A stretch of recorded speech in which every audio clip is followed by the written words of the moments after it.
Got it.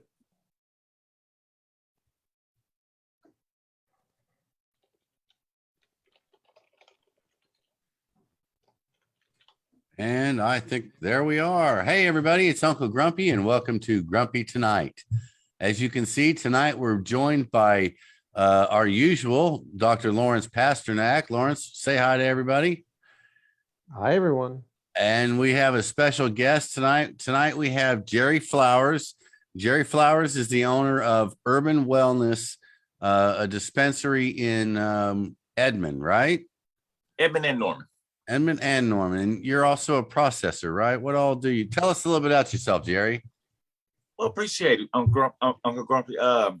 We got into the medical cannabis field basically because of my mother. She's a pancreatic cancer survivor from 2012. So learning about medical cannabis and its medical benefits, of course, got my attention due to her cases. So we learned more about CBD, CBG, CBN, and all the other minor cannabinoids that help set our dispensaries apart now, where we are a more medical focused dispensary than most. We offer customized medicines for our patients. So they come in, they do a medical intake, and we therefore formulate, compound something for you based on your medical ailments. We give you a 5-day sample at no cost, and we tweak it. We make it better based on your feedback, and we don't stop until you say this is the medicine that you've been looking for. Okay, now tonight we're going to talk about the petitions that are put out by ORCA. But before we do that, Jerry, I want to ask a little more about that, because that is what we've been looking for. That is what we all hope to find when we walk into a dispensary. You talked about the terpene profile. I've been talking with people on Facebook and off of Facebook a lot lately about packaging that says things like 1.95 terpenes. But it doesn't say what the terpenes are. How is it in your store? How do you distinguish that? Do you have everything with the different terpenes? Yes, well, of course, like everybody should have all the labs available, but the major terpenes we do have listed, and then we of course have terpene cards for those patients who come in who have a high level of interest in terpenes and the purpose that they serve. Okay. Well, that's good to know, because like I said, I don't want to walk into a dispensary and hear we've got this flower over here. It's 32% THC and 1.9% terpenes. I want to hear what those terpenes are. There's certain terpenes that make me really paranoid. I mean, they rub me the wrong way. I don't like them at all. So there's certain things I want to avoid. It'd be nice to go somewhere where I can where they know the difference. Oh, most definitely. Terpenes are what determines if it's the so-called sativa versus indica world anyway. So yeah, you need to know each individual terpenes, and at least the most prevalent of them, that's for sure. And Lawrence, I know you've often shopped with this trial and error type thing. Have you used Jerry to try and get some of these mixes made, and how's that worked out? I think that Jerry's approach and his store is really among the best that I've seen in the entire state. I live in Edmond as well, and so I visited his Edmond location quite a few times.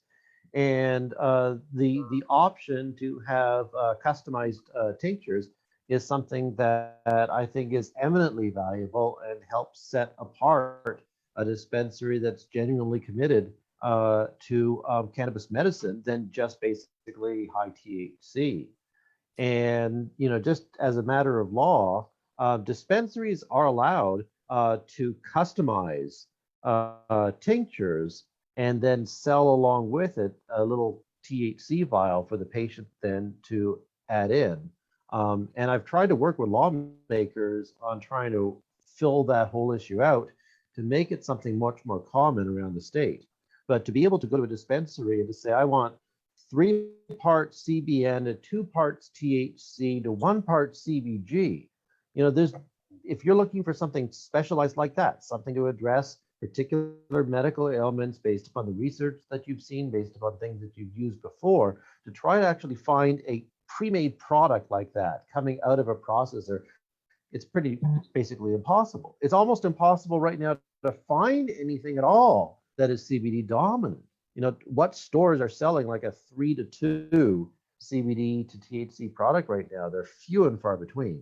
So Jerry's 2 facilities offer just an astoundingly valuable service for people around the state. Well, it's great to hear somebody's doing it.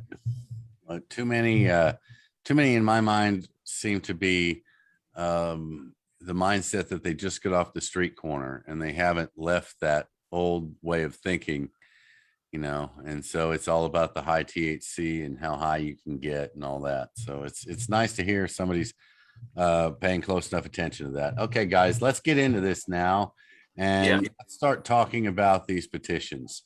Jerry, you said you've read these petitions. Was that you, Lawrence, or was that the dog? Yeah, I'll put Lily out. She's been, you know. Is she not a fan of the petitions? Is there something particular in there? Is there something particular in there that she wants to let us know about? What's that? But there's probably somebody walking the dog outside. So there she goes, running downstairs to bark at them outside. Okay. She just ran downstairs. Well, Jerry, you said you've read these petitions. Obviously, Lawrence has had a great deal to do with putting this pen to paper here. So I think it's a great opportunity here to discuss some of the details that are in it. I'm not sure where you want to start. Why don't we start with Lawrence? You said you made some changes recently to the DUI language. Let's start by taking a look at that. And then after that, let's move to the criminal justice stuff. I want to ask Jerry some questions in the criminal justice and what he thinks about those issues after we look at this DUI part. Sure. You know, ORCA has been very, very concerned with getting community feedback. And I know some people have thought, well, it's just lip service. They really don't care what the community has to say and so on. That's just not true. You know, we're actively out there trying to get input, have people read it, tell us what they like, tell us what they don't like, what ideas they have, and so on. And we're adapting it accordingly. So just for instance, you know, hi, Joshua Moynihan is, hi, Joshua, he's one of the people watching right now. And this idea came from Joshua, that he just felt like we needed to strengthen the language that had to do with how metabolite and active THC tests might be used by law enforcement. So based upon his concern, I worked with Nathan Richter, who's an attorney, who's also the CEO of Nature's Key. And we went back and forth over the past couple of days discussing some language. So I'll put up on the screen now. It's not finalized, but I talked to Jed about it as well today. And Jed and I sort of usually have been devoting a couple hours on a Friday, Saturday, or Sunday to kind of aggregating all of the comments that have come in over the week. So he and I will probably formalize or finalize this in the next couple of days, but let me screen share it. And here we go. So right now it's just in green as basically just an unfinalized aspect to the petition. What we formerly had here under licensure rights, I have that all set up to cut out. And what it now says, and I'll get to the part in particular that has to do with the issue that Joshua had, but now how it reads is, no conduct permitted by this article shall be the basis for denial, revocation, or suspension of any state-issued license, including driver's licenses, concealed carry permits, occupational and professional licensing. That's very general. Nothing that you do related to cannabis shall be the basis for denying you a license. Next, there is no presumption, and this is sort of, you know, this is specific legal language here. There is no presumption of impairment or intoxication solely on the basis of the use of marijuana, including the presence of active THC or THC metabolites in a person's blood, urine, hair follicle, or other bodily fluids or tissues. The mere presence of THC metabolites in a person's blood, urine, and so on carries no evidentiary weight with regards to current impairment. Proof of impairment requires the use of cognitive and or behavioral tests. So that paragraph does a few different things. The first thing that it does is based upon a response to Joshua's concern that basically if you are a regular cannabis user, you're somebody who's using cannabis every day or nearly every day, then your tolerance is such that it's just no longer impairing for you. However, of course, there are people that almost never use it, or at least use it with sufficient infrequency that sometimes they can get impaired. And so we need to somehow give law enforcement a little bit of room to deal with the latter, but we also had to protect the patient base. So what Nathan proposed was the following. There is no presumption of impairment or intoxication solely on the basis of the use of marijuana. And what that language does is it says that law enforcement cannot start off by basically saying, if you use marijuana, we are basically in the driver's seat, no pun intended. We're in the driver's seat saying that we think you're impaired unless you can prove us otherwise. We can't, based upon this language, they can't presume that. So it means, once again, that the burden of proof would be on the state to establish impairment. It's not that if you have THC in your system, you then have to bend over backwards to show that you're not impaired. Instead, if you have THC in your system, it doesn't presume your impairment. If you are impaired, that's going to depend upon your performance in a cognitive or behavioral test. So, a roadside assessment or whatever it is will then become the basis for law enforcement determining you're impaired. That might mean that they could still say the fact that you have THC in your system could be relevant, but it can't be the basis for the determination of your impairment. And let me just say one more quick thing. And because metabolites stay in your system for days, weeks, months, then there is absolutely zero evidential relevance to the presence of those metabolites with regards to impairment. Chris, you were going to say something? Yeah, I was. So this doesn't necessarily eliminate the testing of THC metabolites. It just eliminates the ability for them to use them against you in any way. And I'm saying this as a question to confirm that I'm understanding. Right. And this not just emphasizes, but states they have to do a cognitive test. But that could be as simple as standard roadside impairment test. Right. So, when it comes to metabolite testing and employment issues, that's in a different section. Right now, we're basically go ahead and shrink the screen while we're talking about this. Okay. Unless you're going to read some more of it.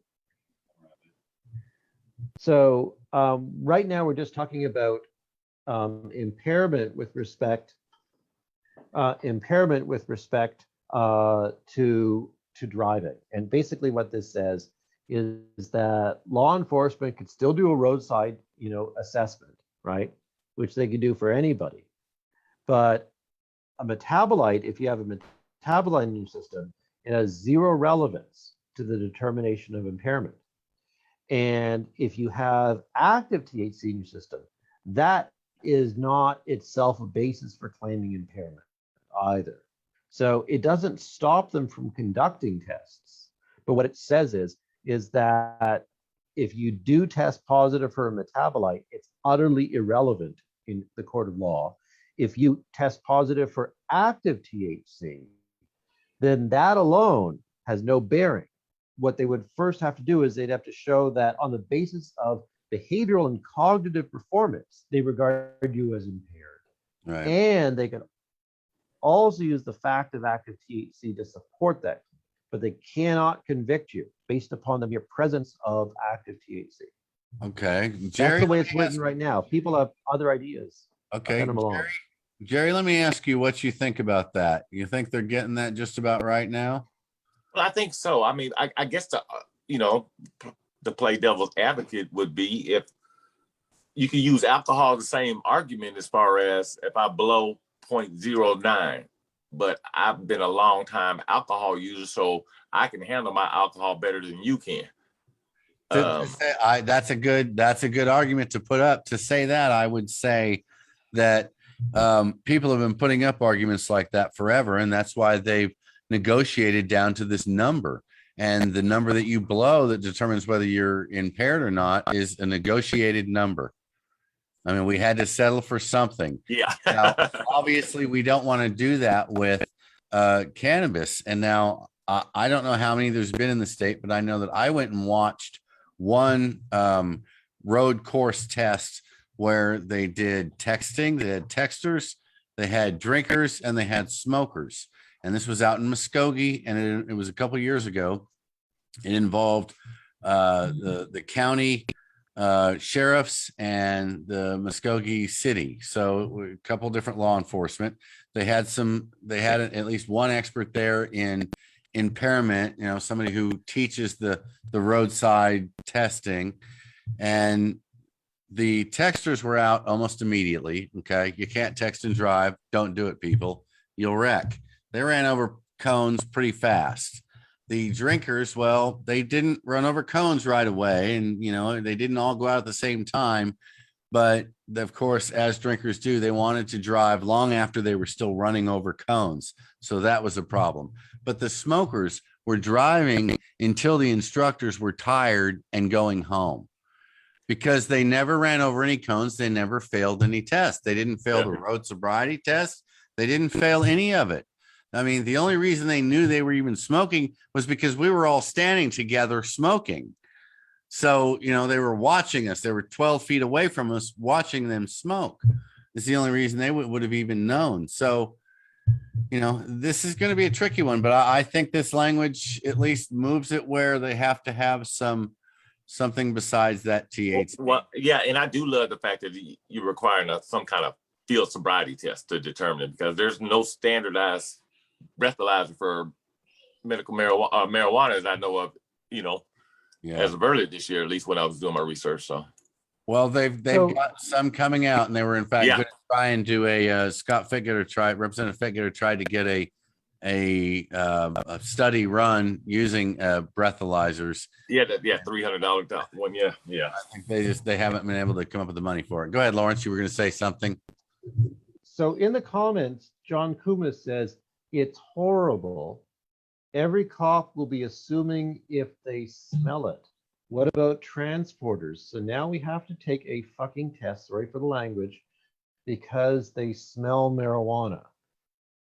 I don't think that he understands what the conversation is.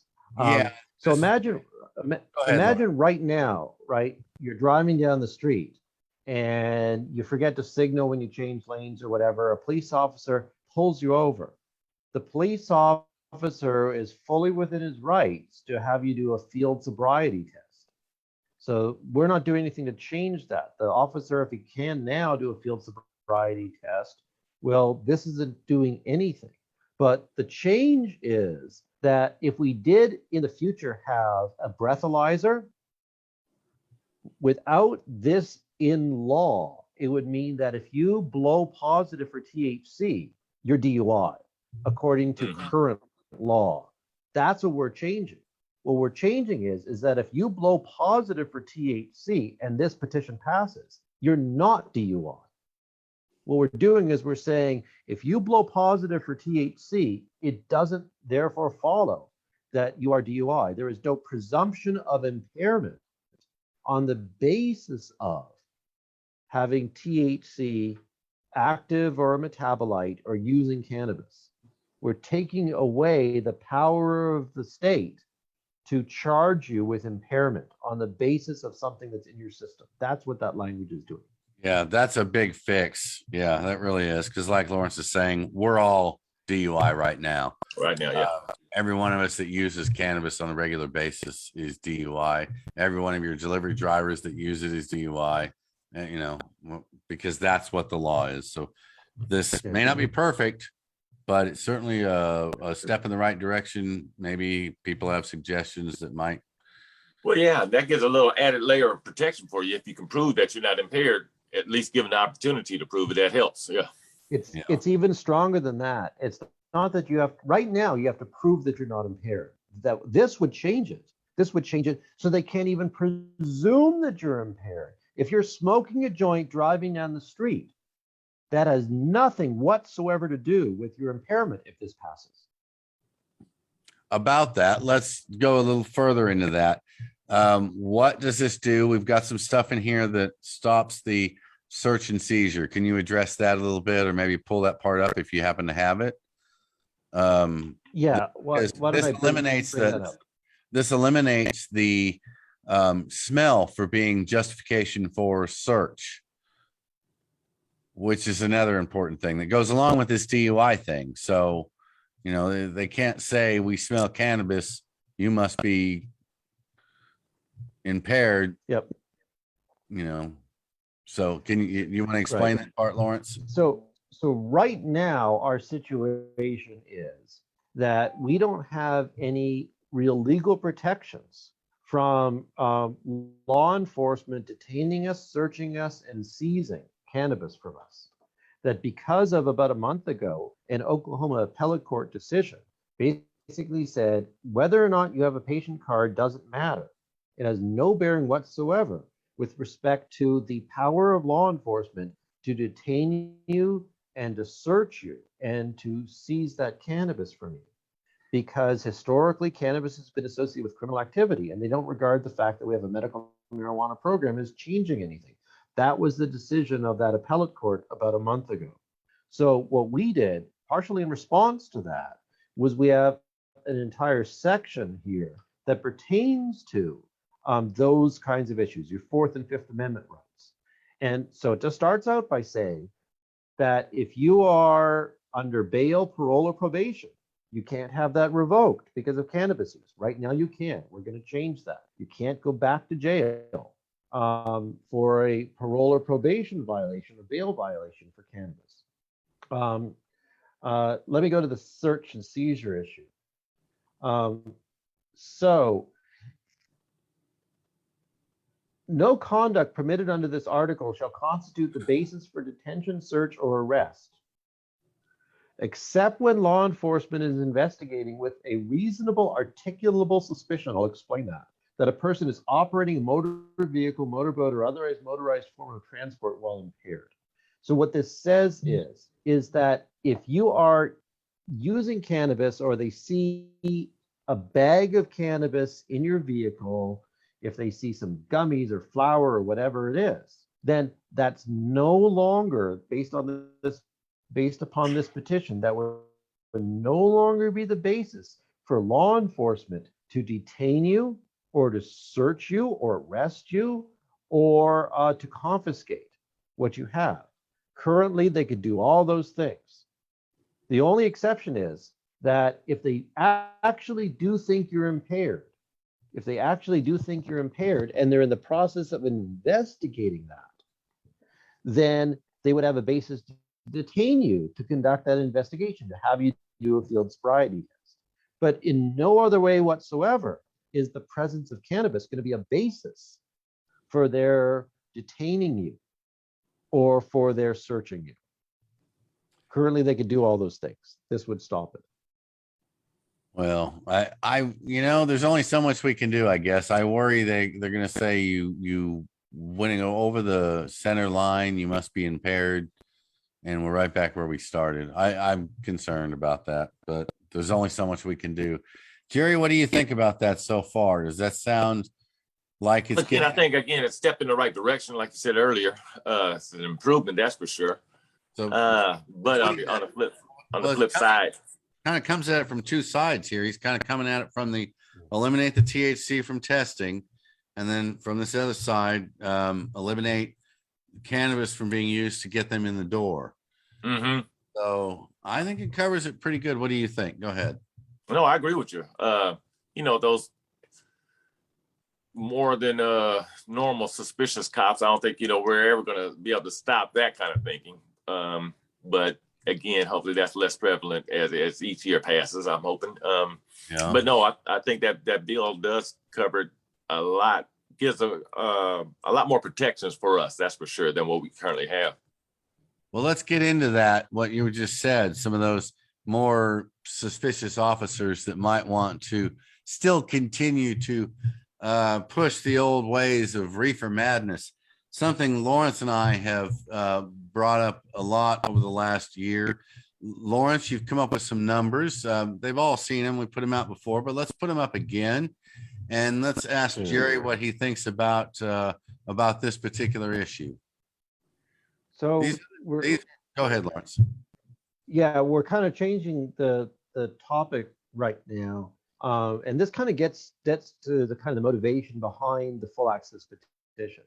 Why do we even need to have a full access petition if we already have a medical program that anybody could get into?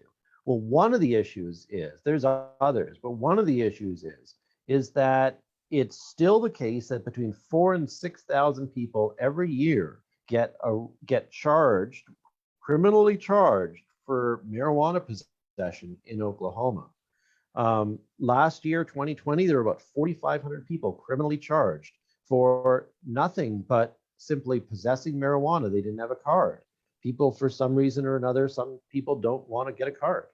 And so the full access petition, basically what it does is it basically says nobody needs a card. If you want a card, you don't pay any tax.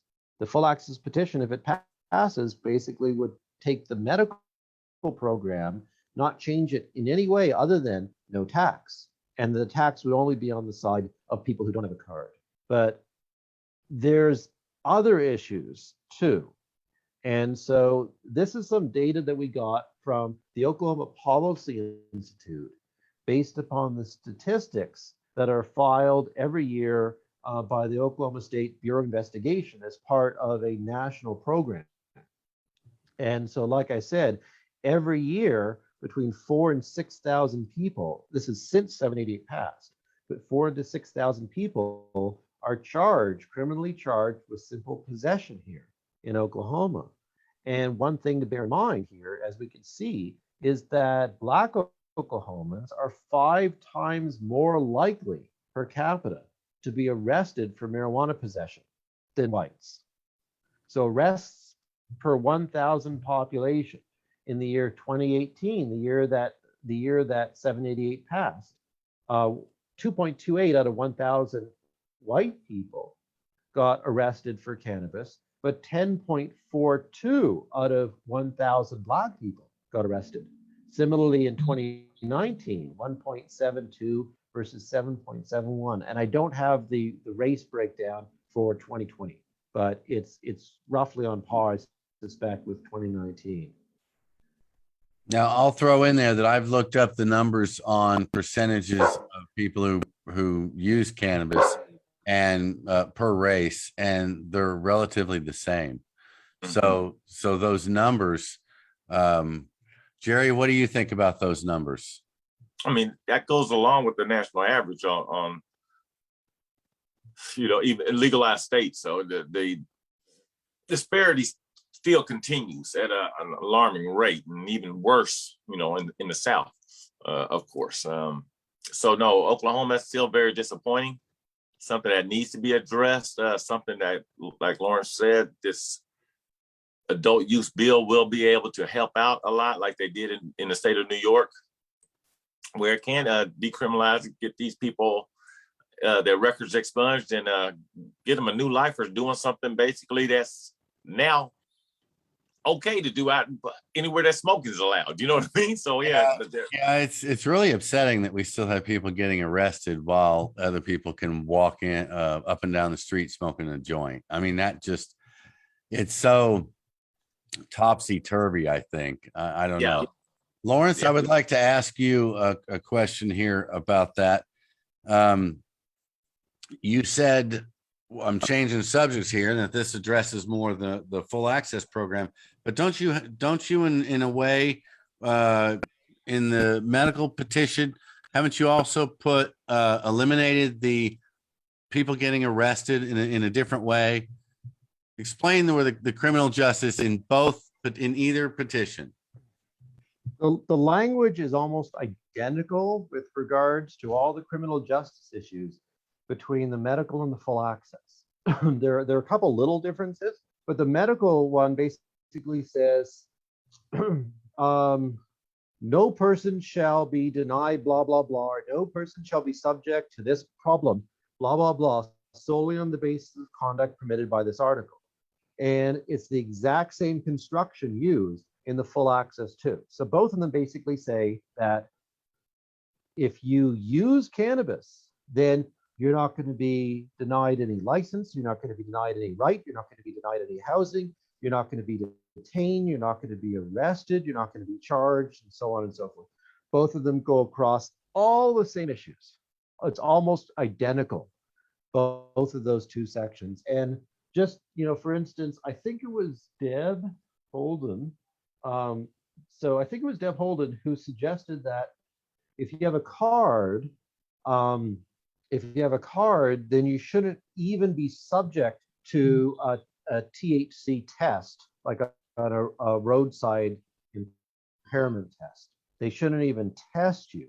And I'm kind of sympathetic with that idea. And one of the versions of the language that I had come up with a couple days ago, I think I talked to Joshua about it, was that if you are a regular user, then basically that nullifies the significance of testing positive. That I wanted to put it right there in law that basically says the evidentiary weight of a positive test is inversely proportionate to the frequency and the longevity of use. The more longer you use it, the more often you use it, the less evidential weight any of this stuff has. I like that construction, but people just thought that it was too technical. And so this was kind of the move that we went to instead. And I wouldn't mind bringing back that language, honestly, because the idea is that if you're a regular user, if you built up a tolerance to THC based upon that, it has no evidential weight. And I'd be happy to put that back into law. So, this is an ongoing discussion. And certainly send me feedback on it. Well, I want to thank Jonathan Moynihan for bringing that up. He's done a great job bringing that up. That's something he's talked about since the beginning of the program. He's been talking about the driving and DUI issues. So I'm glad he's involved in that. All right, Jerry. So we maybe have eliminated some of the, if not all of the arrests that happened on that list you just showed, right, Lawrence? With what's in both petitions, that list could possibly, Jerry, you think that goes a little way towards helping with some social justice here? If we can stop people from getting arrested, at least with these vet numbers. Most definitely. At least as far as the cannabis numbers are concerned, the disparities between the races, yes, most definitely. And it's just like you said, the arrest numbers themselves are so lopsided. Who gets arrested in the first place for just possession. So that's going to help out a lot. That's that in being in the law. I think that's the only way we can get to some kind of equal level playing field. Okay. Well, let's have a little conversation about some of the business stuff that's in there, Jerry. Since you're in the business, you say you have 2 dispensaries now, right? One in Edmond, one in Norman. Yes, that's correct. Okay. So, and you're one of the few who's actually been able to say yes when I've asked that question. You've read both these petitions front to back. How do you feel about the creation of the organization, the way they do it, and some of that? What's your overall feeling? As far as the board itself, that's going to propose to take over OMA. Right. Yeah. What is it? The Oklahoma Cannabis Authority, I think. Yeah, the OCA. The Ocean. OCC. Oh, OCC. Okay. All right. Commission. Okay. I like the fact that this board will have industry members, growers, patients, dispensary owners, processors on the board. That way our opinion does get heard, most definitely. And our views are noticed or taken into account. The bill itself, I like the fact how it does. I think it will help out because we will always be a medical based facility. We do like how over time, the rec side will eliminate the medical tax, excise tax on the patients. So there's a lot of good things in there that we feel that's going to help out our business itself. Recreational, of course, will bring in new patients. That number is yet to be determined, but again, with the criminal justice help, I think itself is going to serve a purpose in itself right there. So. Okay, well, let me ask you specifically about, I'm trying to start a bit of an argument here, if you don't mind. about some specific regulations, like, for example, the batch sizes.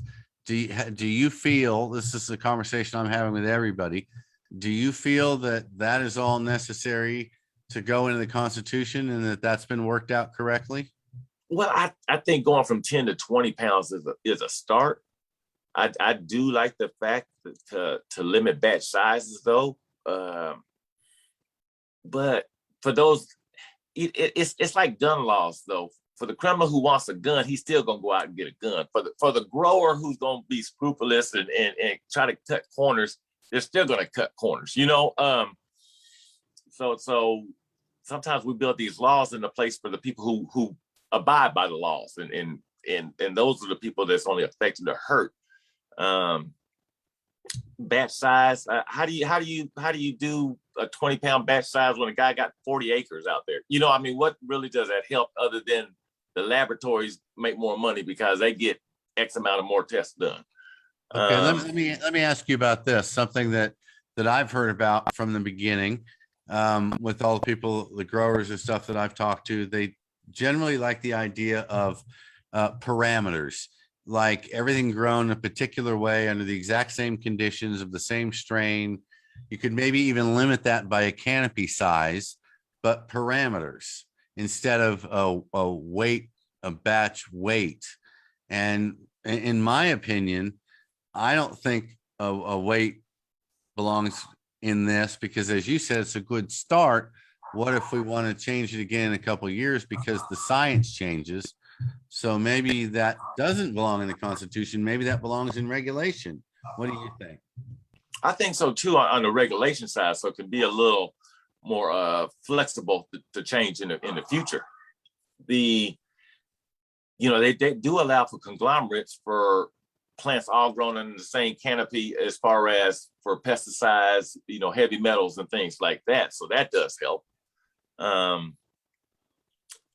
Again, I think that until we have more standardized laboratory rules and regulations policies in place, then the batch size is not going to matter as much, because again, these growers know where to take certain products for, to get the numbers where they need them to be sometimes. And that's because you take it to 10 different labs, you're going to get 10 different numbers. And that's not helping us as a medical state either. Yeah, I say that we have the issue with not having a standardized way of them pulling the sample too.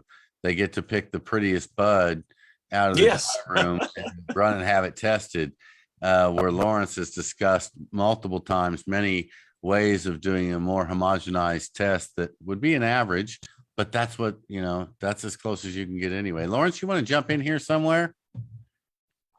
So one thing is concerning batch sizes, that the language does say that those batch sizes could be changed by the regulatory agency or by the legislature.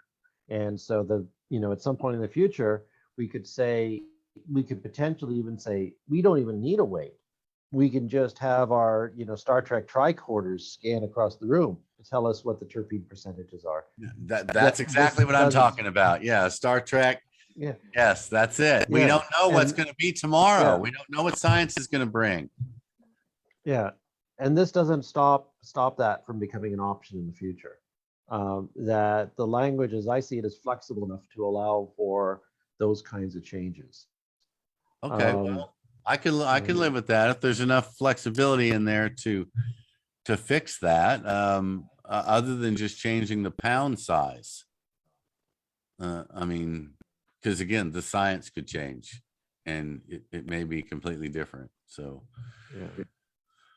Well, Jerry, what do you think about the stores all being able to sell rec right away versus previous ideas that have come out in the past, where there perhaps would be separate licensure, where you'd have to get, as a store, you could either be medical or you can get a rec license, or you can get both, but where there are different licenses. What do you think about this idea, the way it is now, where you just get to start selling to everybody and the only change is at the register?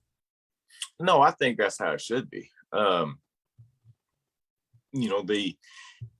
The adult rec market in my opinion, won't bring on as many new users as the medical market is doing. The rec guys are smoking now just without a medical card, or again, with the help of a medical card. So the medical market is what brings the new elderly or that parent who has an autistic child looking for help, that gives them an opportunity to help a little safer. I think the rec market is going to get those occasional users who, again, don't smoke too often or partake too often. Hey, the opportunity to walk in any store and know what they're buying now. Okay, yeah, I could see a lot of advantage to that. Like my neighbor, an elderly person, spoke to me about getting some ointment for his, wife's hand, but he's not going to go through the trouble of getting a card. He was happy to hear we were doing, trying to push full access, because he'd be able just to stop and buy some and try it. And that's a good example. Yeah. And then if it works, and she decides this is something she wants to continue doing, they could then go talk to their doctor and get a card and proceed from there. So because then they can see the value in it and spend the money, knowing that's going to help. Yes. Okay. Right. It could give a lot of people a chance that will use it medically, a chance to try it without having to. This is like, I say this is like asking everybody to believe in our God before they've heard the sermon. They have to agree that our God is real to come in the church. So they have to get a card to come in the store, to try the medicine, to hear the sermon.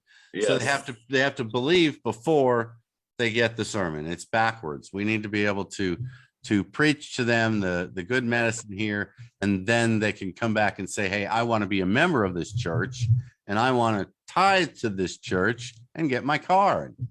That's an excellent point. Didn't look at it that way, but excellent point. So I'd say that. Go ahead, Lawrence. I'd say that, there's nobody here in Oklahoma saying, oh, gee, I can't wait until we go rec because otherwise I'm not able to purchase cannabis. Right? We're in the state where, barring somebody who doesn't want to get on a government list, anybody who wants to purchase cannabis can get a patient card and purchase. So everybody in another state that you would designate as a rec user, everybody in the 19 other states that have rec, right? Anyone in those states that you would think of as the rec user, those people, they're analogs here in Oklahoma, are already able to get a card, may very well have a card, and are using cannabis. But what we don't have are the senior citizens, the people who are not familiar with cannabis, more conservative folks, and so on, who'd say, you know what, I would really like to try it. But just like you were saying, Chris, I'd really like to try it, but I'm not going to go ahead and get a card just so I could try it, right? I'm not going to join the church and convince me that I should join the church. How are you going to convince me that I should join the church? So having the option for everybody to buy, oddly or ironically enough, will increase medical access more than anything else. Yeah, well, I think it will. Jerry, let me ask you something else. What do you think about we talked about a little bit before the show, about the part about doctors being required to take a class. Lawrence, maybe you could give me the details on exactly what the requirement is. But Jerry, what I'm wondering is, do you think that enough doctors will jump up and do that right away? Or do you think we could end up with a problem where we have, like at the beginning of the program, limited doctors that sign up for this, and therefore the price goes up and it's harder for people to get their cards? But Lawrence, first, can you tell me what that qualification is? Isn't it a 4-hour class, or is that worked out? Yeah, so that's right. So on the medical petition, in order for a medical practitioner, and that could be a doctor or it could be a nurse, right? Any medical practitioner with prescriptive authority, in order for them to be able to write patient recommendations, will have to have 4 hours of training pertinent to the endocannabinoid system. So in the future, that could be medical school, or in the meantime, it could be continuing medical education credits. So some kind of education program that's recognized as carrying that kind of content. They're going to be required to have those 4 hours before being licensed to make recommendations. So one of the things that this does differently than what we do have, and honestly, I'm kind of on the fence about this, but right now, obviously, any doctor out there, any MDDO can just write recommendations. But what this would do is it would require them to get a license to write recommendation. And the condition for the license is that they have to have 4 hours of training in how the endocannabinoid system works, what the cannabinoids are, or the phytocannabinoids in cannabis, safety issues, and so on and so forth. Okay, Jerry, let me throw that at you now. What do you think about that? And to my question I asked earlier, do you think that maybe at least on the front side, we could end up with a doctor shortage if this works out like this? Well, I think that we're definitely going to have some doctors balk at it to take 4 hours to learn a little bit more. I'm on both sides of this fence, to be honest with you. One, you're asking doctors to take a crash course and learn about a plant-based medicine that they really probably don't have much more interest other than the $65, $85 that they're going to make off the recommendation. But it's not like a prescription drug where inherently dangerous. We're not talking about a substance that's inherently dangerous here. We're talking about a subject that, don't get me wrong, sends a lot of people to the hospital because of anxiety and stress and stuff like that. But I don't think that doctor recommendation is going to stop that from happening in the future. I don't think the doctor's going to learn much 4 hours. But again, I do like the fact that he has to learn something versus now. I think it will.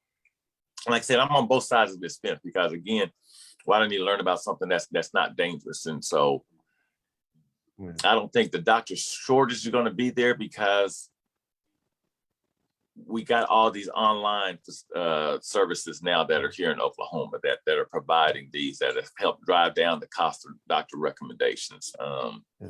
The fact that we can't do them, the pop-ups in the dispensaries anymore, really open that avenue up, and the online sales are bigger than ever now. And those companies are, of course, send a representatives take the online class and continue to go on about the business. Okay, Lawrence, what you look like you're trying to get something in there. Let's hear it.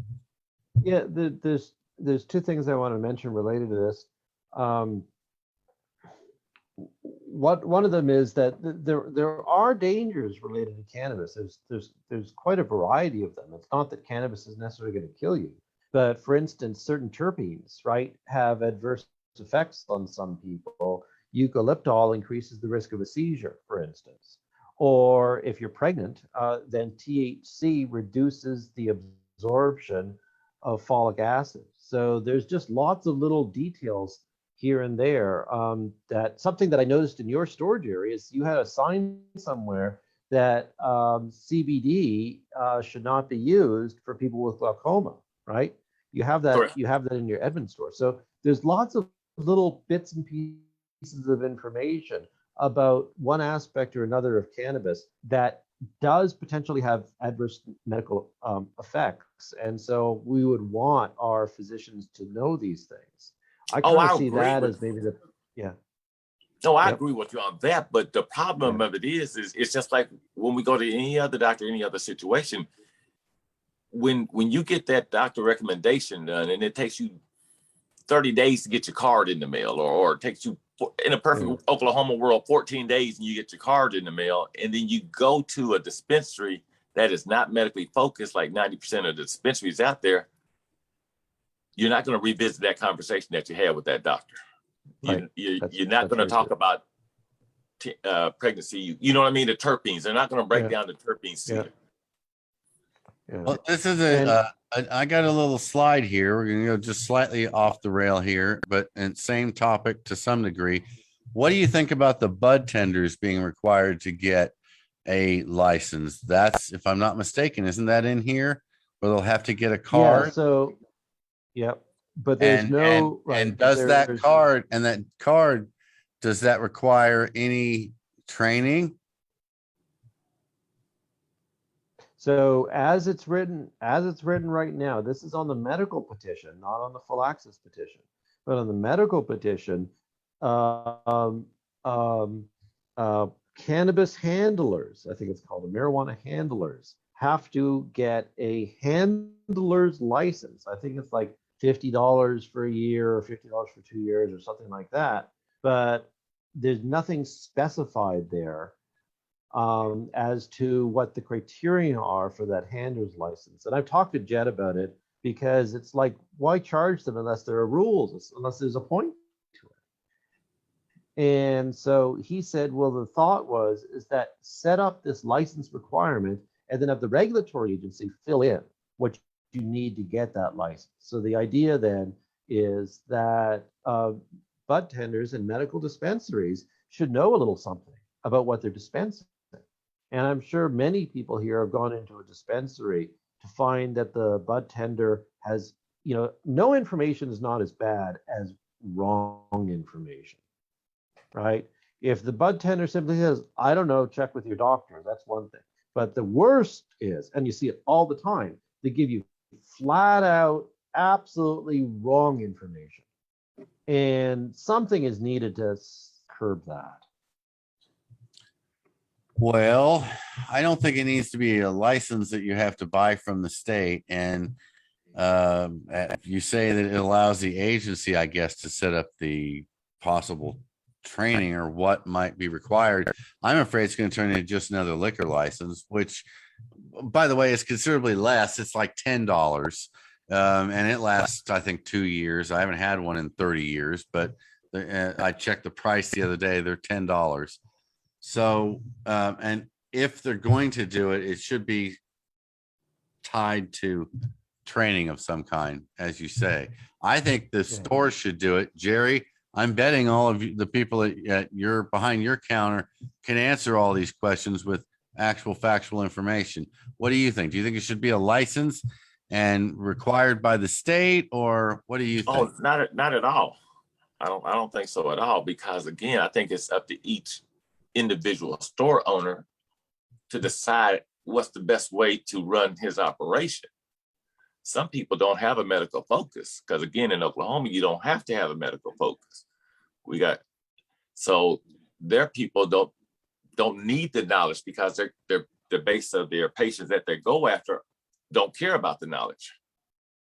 So I think that's a little overreach on our part. I think that, we got to let economics work out. If you're a medical patient, then you're going to ask people about which stores are more medical, or you're going to try a store out and got bad advice. You're not going to go back there.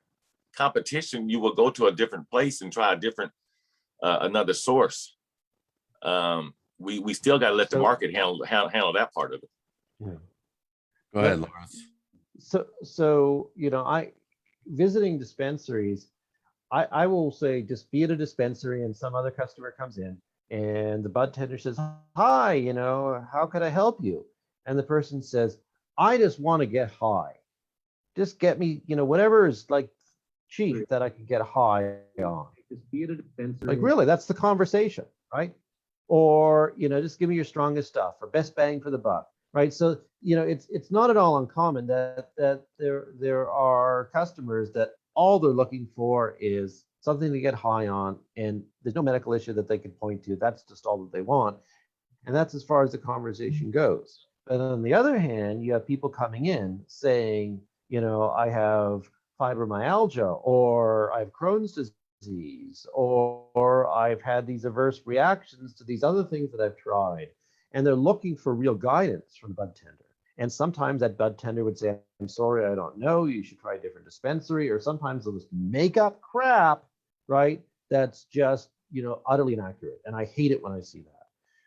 So my thought is that there's a lot of dispensaries out there where that knowledge is not going to even be useful, because they're not catering to a customer base that's interested.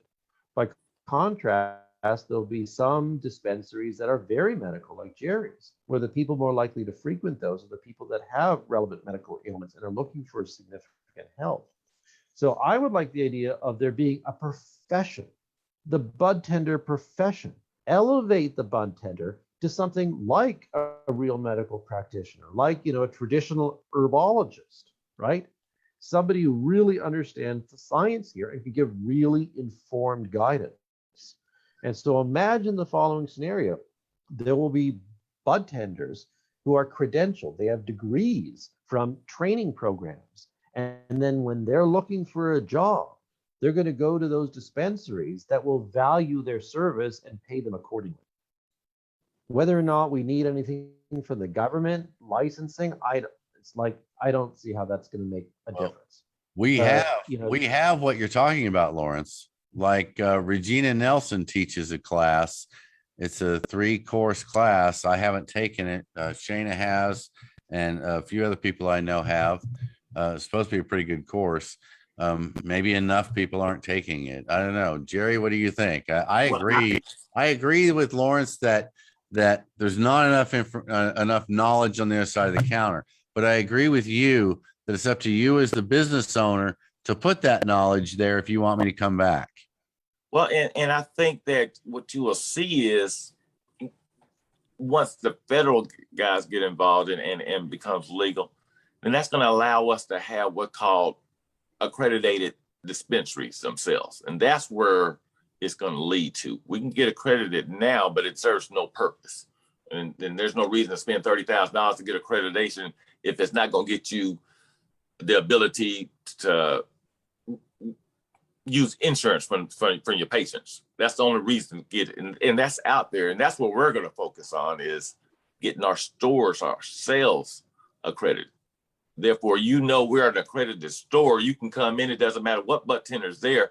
You can come to that particular location, that particular store, and get the knowledge that you want versus 2,500 dispensaries in the state of Oklahoma and pick and choose, get lucky. You know what I mean? Even if you have that course that Lawrence is talking about here, it's not going to be the level of help where you can help somebody with fibromyalgia. Is your phone dying? No, Losing camera my there. mom. This only about the only rare times when my mom called, I had to decline it. Okay, so. Oh, did you just hang up on Mom? I didn't accept Oh, it. man. There's a difference Oh, between hanging up man. and not accepting. Say it Okay. isn't so. Say it isn't so. So I think the accreditation side is where it's going to separate those type of stores. Okay. But as you said, with this medical recreational market, it should be left more up to the stores and not necessarily I'm seeing some people comment on here that it's a medical program, so they think they should all be required to have this. But is it a medical program when all it takes is a little bit of money to get a card and there's no follow-up? I mean, it has no real grounds in medicine to my. Well, I go back to that too. You guys are saying it's a medical program, but look at actual medicine. You can't practice medicine without a law. A medicine, you're going to school.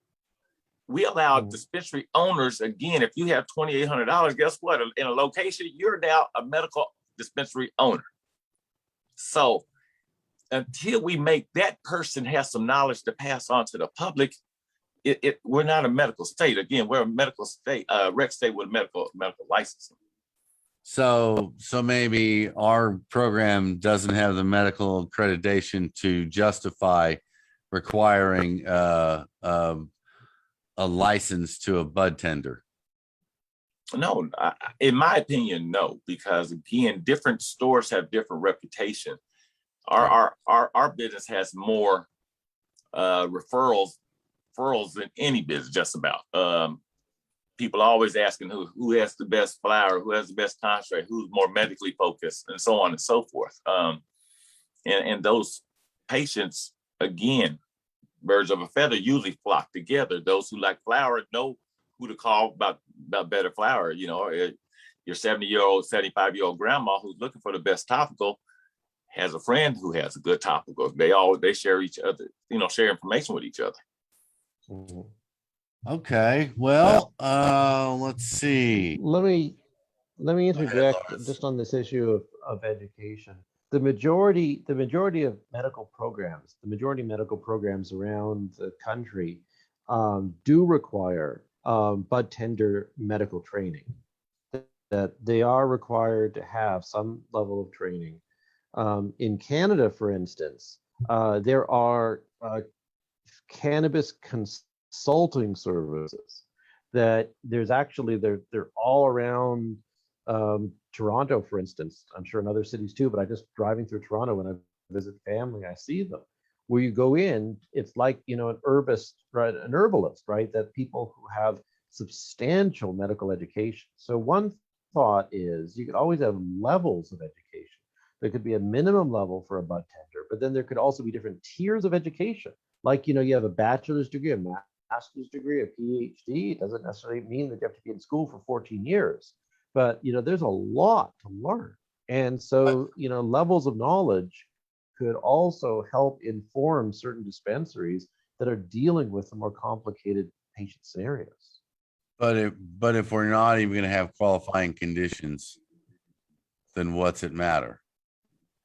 Oh, it matters. It matters because, you know, it might be that 85% of the people with patient cards, the only medical use that they could say is that I like to relax and it helps me relax. But then there's the 15% of the patients out there who have major medical ailments or adverse history of adverse reactions to cannabis or lots of other circumstances, you know, interactions with drugs and so on and so forth, where they do need medical guidance. But you just said 85-15. Do we require all the dispensaries and bud tenders and everybody to have these different levels of education when it's 85-15? Right. So I don't like the idea of making it statutorily required or required in the Constitution that there is this education, but I like the idea that there ought to be this education. And so Jerry was mentioning an idea of accreditation. And so what I'd like to see, and Chris, you and I talked about this in the past, you know, you has talked about it, to have a statewide certification program. Here's 5 different criteria that the dispensary has to have: a level of education for the bud tenders, that the inventory has to have an appropriate amount of CBD products, and so on and so forth. A set of 5 or so different criteria that if that criteria is met, they get the, you know, the thumbs up, right?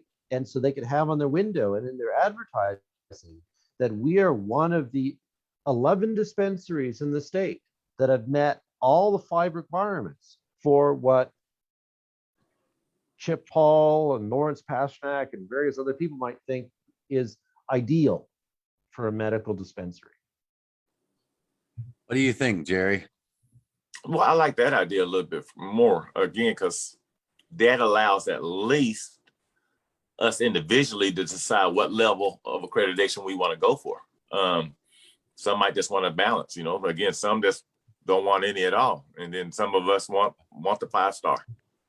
All right. Well, we've gone just over an hour, but I'm not done yet. Jerry, I want to ask you about one more issue before we wrap it up, and that is where the money goes. And perhaps, Lawrence, you can give us a quick rundown. You don't have to get into all the details, but what percentage goes into, let's see, in the rec petition, you say everything stays the same as 788, right? So does it stay 25-75? So in the rec petition, it says that the only difference in allocation for the excise taxes will be that there will be also 3% of the total revenue accumulated. So if we accumulate whatever, $10 million, then 3% of that $10 million as a pool of funds to provide for the costs for people's criminal history expungement. That's what the rec petition says. The medical petition has a number of specific percentages to various programs like mental health training for law enforcement. And then whatever's left over after that goes back to the numbers in 788. 75% for education. Can you give me more detail on that, where that other money goes besides what goes back into general education? You say mental health training for law enforcement? Yeah, they have one the of them. I'll money. have to go back and look. Yeah, this is not a part of the petition that I was involved with, but taxation and direction. Should I put it up on the share screen? Sure. All right. All right. So 3% of the gross collection of excise tax. That means if you get $10 million, then it's 3% of the $10 million will go into a research fund. So basically providing for, institutions and individuals to conduct education. 3% for emergency mental health response programs. 3%. Okay, hold on. Hold on. I'm sorry. That last part, 3% on mental health crisis response. So this is what people have been talking about with a different way of doing law enforcement. Is that what this is? Yeah, I don't know fully what Jed has in mind, but my understanding is that, additional training for law enforcement, like just let me give you an example. I remember hearing this story about different ways in which police could respond to a domestic dispute. So, the police are phoned because the neighbor here is screaming, next door, and the police arrive, and the husband and wife are screaming at each other. And the law enforcement officer walks in there, and immediately, right, the wife starts basically trying to get the law enforcement officer on her side. The husband tries to get the law enforcement, and it doesn't work. And so the special training techniques are used to try to diffuse this. And one, oddly enough, that I heard is the law enforcement officer walks right by the wife and husband screaming at each other and goes to the refrigerator and opens it up and starts making himself a sandwich or something like that, right? Because it's so unexpected, it breaks the conflict between the husband and wife and gives them something to redirect to. So Okay. this is sort of humorous, but there's all these things that law enforcement can be trained to do outside of what they normally do that can help with these kinds of crises. Okay, what else? All right, Rural Impact and Waste Remediation Program Fund. I don't know what to say. Basically, it's a fund to deal with rural waste, I guess. I don't really know. 3% granted to the OBNDD to provide classes and instruction, training in proper protocols regarding marijuana program enforcement, and understanding of patient rights protections. Okay, so we're going to give 3%. So we're going to give 3% of the money to the police, to the OBNDD, to train them on how to deal with cannabis users forever. I understand your concern. What's the next one? What's the next one? Localized evidence-based prevention, treatment, and recovery services. Should prioritize benefits for veterans. I like that one. Basically, further mental health services for people. Okay. Prioritizing veterans. What's the next one? It looks like number 7 is a repetition of number 5. I'll let Jed know that. Okay. And number 8? That's it. Okay. And the thing is that Jed has said multiple times that he's actively looking for members of the community to make suggestions. So everybody watching right now, if you have an idea of what to do with the money, please pass the idea along. Okay. I like the idea of offering raises to university professors personally. Jerry, what do you think about those numbers, that money, the way it's divided up, and any input in that area? I mean, there has to be a way to funnel some of that money specifically back to the communities that's been impacted the most, and that's going to be the Black community. So you think we need to be spending some money on low-income housing? That's what I'd like to see. Well, I like to see money spent on the guys who are incarcerated, who's going to get out, you know what I mean? That give them a good opportunity. I mean, Right. Having your record expunged is one thing, but explaining your 5-year gap and no training or anything Yep. else is another. So Yeah, I had previously in there, I wrote previously in there, I forget what it was, let's say 3%, but I don't remember, for housing grants and job training for persons adversely affected by the war on drugs. That would be, I think, maybe my priority for allocating the revenues.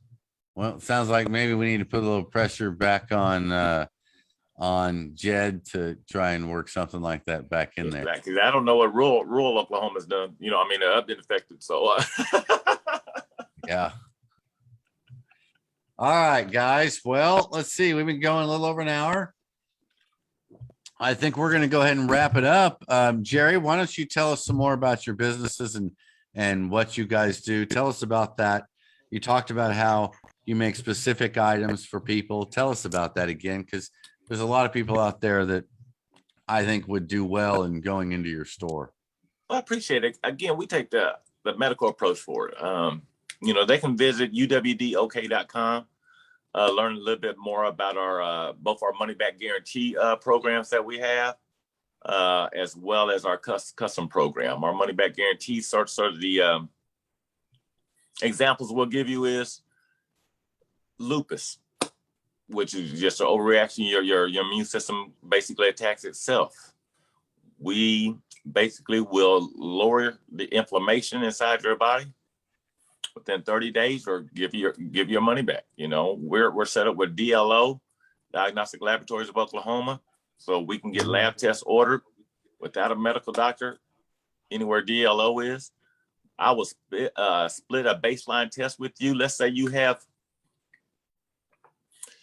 prostate cancer, and if you don't believe in modern medicine and things like that, we will order the right blood tumor marker score test for you. You and I will split that. We'll create a baseline 30 days later.